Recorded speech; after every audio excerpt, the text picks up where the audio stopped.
Hey, everybody. Welcome back to the Adult Autism Spectrum of Uniqueness podcast. Well, I got to tell you, when I look back at the topics of the podcast episodes I've covered over the past several months, I think it's safe to say that some of these were pretty heavy.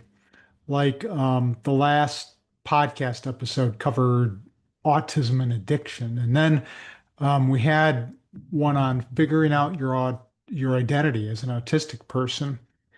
There was that three-part series on the anchor framework, and I'm actually going to sneak that into this podcast episode. And then there was emotional regulation. So I wanted to lighten things up a little bit on this episode by talking about something that not only makes us feel good, but makes a big difference in our lives. And that's pets. When you think about all the different types of pets that people own, dogs and cats are probably the most common ones. You know, you hear people talk about how their dog is their, their walking partner, how their cat curls up beside them in the evenings when they're watching TV or doing other stuff. They're just great companions. But of course, pets aren't limited to dogs and cats. I mean, I think some of you probably find that you get the same comfort and joy from birds or rabbits or guinea pigs. And um, then there are the less typical pets. If any of you have fish, you know that their calm movements and that sound of that aquarium can be very soothing. But even reptiles like geckos or snakes bring calmness and fascination. And some people who own rats describe them as incredibly affectionate and smart. Well, it's not only unusual to hear people refer to their pets as, their best buds or something along those lines. You know, they refer to him in other ways too. My companion and other ways. And it really doesn't matter what the species is. It's the fact that these relationships can be companion focused. That's the thing that seems to make the difference. Our animals can be our companions, our mood enhancers, our motivators, and even lifesavers in some cases. Now, what I wanted to do today is to talk about what the research says about what pets do for autistic people. But more importantly, I want to share with you what autistic folks have shared about their relationships with their pets on Facebook groups that I'm a part of. And I'll finish by walking you through three simple strategies using that anchor framework, which I covered in episodes 28, 29, and 30, that you can use to bring your pets into those tough moments when life feels like it's, getting to be a little bit too much. Okay. So, for starters, researchers have actually looked at how pets help autistic people. And one of the things they found, which is something many of you already know, is that animals are a huge source of comfort. And one of the reasons for this is because they don't judge, they don't expect small talk like humans do. They're just there, whether it's you think of a cat that's curled up on the couch or a dog that follows you from room to room. It's that steady presence that can feel grounding. It's like, having a buddy who gets you and isn't asking you to explain yourself every 5 minutes.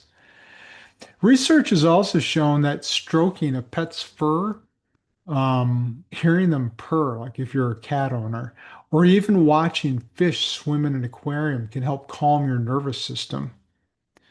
For many autistic adults, pets provide soothing. Um, they provide that predictable sensory input that kind of helps take the edge off when you're feeling stressed out. Now, there are rhythm and motivation components at play too. Think about it. Pets, they need to be fed, maybe walked, played with, or at least cared for. And that may actually give structure to your day, which is especially helpful when routines feel like they're, kind of getting hard to maintain.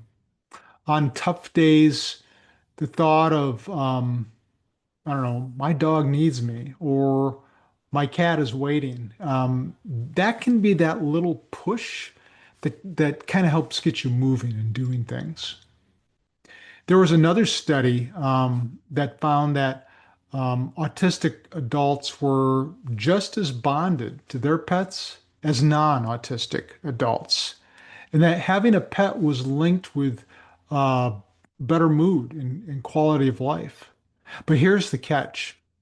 Autistic adults were actually less likely to own pets in the first place because of barriers like housing restrictions. That actually happened to my son once. Money or the sheer energy it takes to care for an animal. But for those who did, the benefits were clear. It helped them. They were connected, bonded to them, which served a very important part in their lives.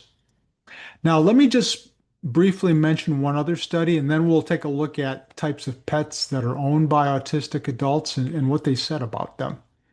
This other study focused just on, it was just dog owners, and found that things like, you know, cuddling with the dog, walking together, or simply having the dog nearby were the most common ways people felt better. And those everyday care routines, feeding, letting the dog out, were especially helpful for things like structure and motivation. And here's something powerful. Some participants in the study even said their dog gave them a reason to keep going on when life felt unbearable. Really important stuff there. So, yes, science is catching up on what you've probably known or experienced that, pets can help regulate emotions and give you purpose, to help you feel connected. Okay, so now, what do autistic adults have to say about their pets? Well, like I said, I'm part of a couple of autism Facebook groups, one of which is my own group. And I posed this question. It was short and simple. What kind of pet do you have and how do they help you in life? Very simple. And there were some great answers, some of which I wasn't expecting. And I'm going to read some of these to you. And as I do, see if any of them resonate with you and your experiences with your pet. Okay, this person says, I have two cats and they help me, they help calm me and give me unconditional love. How powerful is that? My dog is my companion. It knows when I need a cuddle or to have her lay on my lap. She'll come up and nuzzle me until I pet her. She knows what I need more than I do sometimes. I don't feel so lonely when she's around. And how about this one? I have two parakeets, Kiwi and Simone. I think the main benefit my girls have brought me is learning to open my heart up to love them. That's helped me learn to open my heart to myself and love myself. Wow, that's incredible stuff. My all-time favorite baby went to be with Jesus the day after my last birthday. It was devastating. He was my pet soulmate, a bearded dragon. He was the most loving creature I've ever known. It's been hard, but we have three cats that I love dearly. And for me, the quality I love so much about animals is that they don't have sin and are easy to love. Mine are a source of comfort, amusement, and as a mom whose kids are now adults, a place to apply my nurturing. Very good stuff. Another person said, all the situations that make people with autism uncomfortable don't exist with animals. Yeah, I think this one sentence that says a lot. It's that sense of safety. Being around a living creature that doesn't judge, doesn't expect small talk, and isn't threatening physically or emotionally. I mean, that's huge. I have two cats. They love me for who I am, totally. And they taught me to relax and enjoy rest. In fact, they see to it that I don't work too much. Okay. Bertha was my first horse. She was 15 when I got her, and she helped me with making friends who had horses, and we used to do horse shows with each other. It's really cool thing um, how pets can bring people together like that. I have a lot of pets. Five rabbits, two hamsters, a cat, dog, fish, tortoise, and a crested gecko. They help me keep my life in order. One of my rabbits is also trained to be an emotional support pet, and she'll curl up on my feet if I'm panicking or worried and will stick by me till I'm calm again. Man, that's good stuff. Another person shared, whenever I have my dog with me, I'm more likely to go out and talk to random people. And for this person, the dog seemed to serve two purposes. It kind of created a bridge for the person to walk across, to connect with people, but also served as a buffer in social situations so they weren't so uncomfortable, and even made these situations tolerable. Finally, I have a 16-year-old Maine Coon cat that soothes me whenever I'm overstimulated, helps keep on a regular schedule, alerts me when I've forgotten a very important task, like something on the stove, and makes me laugh. He's essentially my person. All right, so the question is there a way of applying this information that you just heard about animals to make your life better? And the answer obviously is yes. And in fact, you can use the anchor framework to do just that. You might remember that the framework consists of four parts. We had notice and name, regulate, clarify, and act. So let's walk through three scenarios where pets can fit into this process to help you deal with situations that might be challenging for you. Let's start off with situations that make you feel overwhelmed. So starting off with notice and name, you would pay attention to your body when you're in certain situations. In other words, do you notice that your shoulders feel tight? Are you experiencing racing thoughts? And when you sense these things, you would name it by saying something like, aha, I see you're here again, overwhelm. By the way, when you're naming things you notice, it helps to give it a persona, like it's an entity that you're having to deal with instead of some abstract concept. So that's what I try to do with this. And then regulate. Just take a couple of minutes to spend with your pet. Stroke their fur, watch your fish swim, or just sit with them and watch them. See if you can sync your breathing with the rhythm of petting or their breathing or their movements, whatever you can do. And then clarify. Ask yourself, what's important to me? What do I need right now? Do I need calm, quiet? Maybe I need movement. And then act. Pair that need with a small pet related action. Maybe feed your cat, then make yourself a snack. Walk your dog around the block to reset your nervous system. Maybe watch your hamster run for a song's length while you let yourself settle down. Just listen to that song. Now, how about situations where you need a little nudge to motivate yourself to do something? Maybe procrastination isn't your friend. So notice and name. You would catch yourself procrastinating again, putting off something that needs to get done. Maybe it's the dishes. Maybe it's, I don't know, finishing an email or cleaning your bedroom, and you name it. There's put off until later again. And then you regulate. Maybe spend a minute connecting with your pet to deal with your frustration or You know how when you procrastinate, sometimes you'll have that approach avoidance conflict that's playing like a tug of war inside of you. And it's just, you know, in one sense, you want to get the task done, but on the other hand, it's like, oh, I don't really want to do this right now. I just want to do this instead. It's that tug of war. Well, you just stroke your pet for a minute, or maybe you watch them, or let them crawl on you. Maybe you have a spider, pet spider. And you do some deep breathing to go along with that, to settle yourself down. And then clarify. Ask yourself, what's important to me? What do I need? What's my goal in this situation? Maybe you've made it a goal to get started on tasks a little bit more promptly and follow through with things more consistently because that's something you've decided you need to do to strengthen your identity and good feelings about yourself.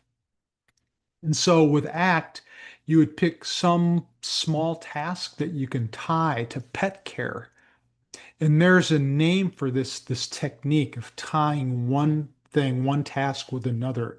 It's called habit stacking, tying a new task that you want to really emphasize and learn with some routine task that you really don't have to give much thought to. So, for example, you might pair cleaning the litter box with washing the dishes, or maybe feeding your pet with completing an email. So basically, the pet routine that you want to do more consistently becomes linked to, or that you have been doing consistently, becomes linked to some other activity that you like to do more consistently. The thing that's being controlled by put it off until later, right?